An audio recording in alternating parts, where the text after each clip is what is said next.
At update na po tayo sa rescue operation sa lumubog na MV Trishna Kirsten 3 sa Basilan.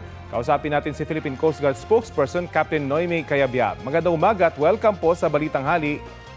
Good morning po, Sir Randy and Ma'am Connie at maraming salamat. Sir Rafi at maraming salamat sa upo niyo ngayong umaga. Opo, ano po yung initial na impormasyon nyo sa dahilan ng paglubog nitong MV Trishna Kirsten 3? Well, ongoing po ang kinakandak po nating investigation, Sir Rafi. Pero ang nakikita po natin sa mga factors is yung weather condition po ngayon. Medyo maalon po talaga sa area na yan. But definitely lahat po ng mga questions, no, how the incident happened, magiging part po yan ng ating investigation. But currently, as time is of the essence, Sir Rafi, ay ongoing po ang kinakandak nating area and surface search po. Nabanggit nyo po kung maalon po dun sa area na yon, meron hong bang abiso noon sa PCG para lumayag yung mga barko? Well, based po sa initial statement po na nakuha natin, nagkaroon naman po ng clearance. Wala naman po nakataas na gale warning dyan sa area na yan. Wala rin naman pong signal. Ngayon po ang nakikita po natin na factor is yung amihan. So pag amihan po kasi sa Rafi, may possibility na paglapas po natin sa open sea, talagang maalon po talaga sa part na yan. So as to the other reasons po or causes na itong insidente na to, that will be subject for investigation po. Sa ngayon po, ilan pa po yung hinahanap? As we speak po, 28 pa po ang ating hinahanap. Okay. Linawin ko lamang po, halos kalalabas lamang ng barko dun sa Pantalan. Tama ho ba? O ilang oras na itong bumabiyahe nang lumubog ito?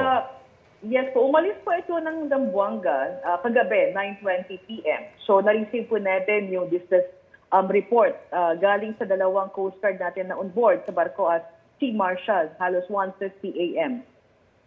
Okay. So nasa vicinity lang po siya ng Basilan. So medyo malapit-lapit pa po siya sa Zamboanga kung gayon. Yes, opo. Tama po kayo. Malapit-lapit na rin po kaya naging kahit papano naging mabilis pa rin po yung pag-dispatch natin ng ating mga assets po. At saan po yung search operation po ninyo ngayon? I would assume dito sa mga isla sa paligid ng Basilan. Yes, tama po kayo. So ongoing rin po ang ating coordination with the local government unit to help us in locating po itong hinahanap pa rin po natin ng mga missing individuals. At tugma naman po ba yung manifesto, yung bilang ng mga pasahero dun sa mga nakalista sa PCG? We are still verifying, pero siguro, Sir Rafi, mention ko na rin, no, kasi may mga kumakalat rin na mga misinformation na initially overloaded daw po itong motorboat na ito. As per initial inquiry po natin, 352 yung authorized passenger. And passenger po ito, Sir Rafi. So we have 332 passengers at that moment. So Okay. siguro, ikuan ko na, Sir Rafi, na pag maganda mo mga misinformation, siguro mas maganda kunin na lang po, antayin na lang ang statement po ng ating mga official na ahensya. Siguro kung pwede nyo na rin linawin, since Roro po ito, kumusta kaya yung mga, kung maayos bang na isakay yung mga nasa cargo hold nitong barkong ito? Kasama rin po yan, Sir Rafi, sa iniimbestigahan po natin. Kung ito po ba ay posibleng dahilan rin ng paglubog nitong boat na ito. At nakita po natin sa mga video, nakadeploy naman itong life vest at mga life raft nitong barko. Tama ho ba? Maayos naman na nakadeploy itong mga emergency equipment ng barko? Yes, tama po kayo, Sir Rafi. Okay. Kumustahin na rin po namin yung update sa tumaob na MV Devon Bay. Kumusta po yung mga sakay nito?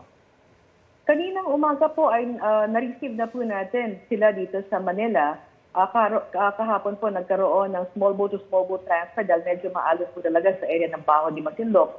So kanina, 15 survivors po ang ating tinanggap at na-turn over po natin yan sa Department of Migrant Workers and meron po tayong dalawang casualty po na tinurn over na rin po natin for appropriate disposition. Ang boat-to-boat transfer po between PCG and the China Coast Guard, tama po ba?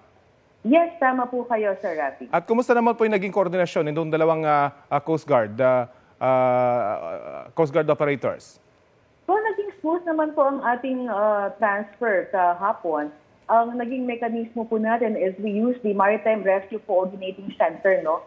So, fortunately, the Philippine Coast Guard is the agency responsible for this MRTC.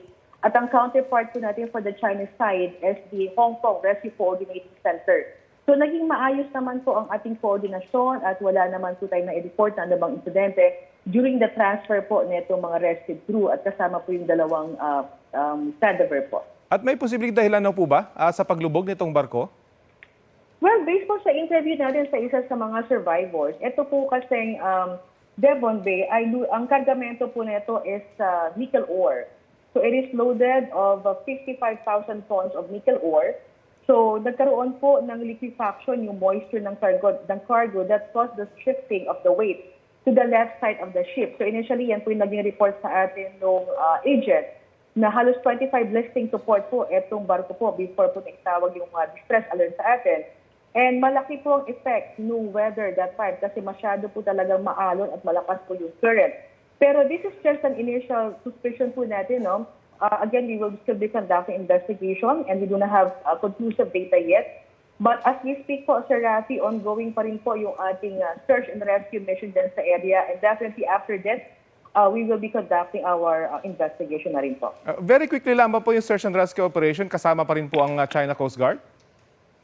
Kasama rin po natin sa area ngayon. Again, ang ginawa naman po ng Philippine Coast Guard is nag-radio broadcast po sa lahat po ng barko transiting in the area to be vigilant po. At i-check po kung meron po silang nakita na mga unusual na mga floating objects to check and report to the Philippine Coast Guard po. Okay. Maraming salamat po sa oras na binahagi nyo sa Balitang Hali. Si Philippine Coast Guard spokesperson Captain Noemi Cayabyab.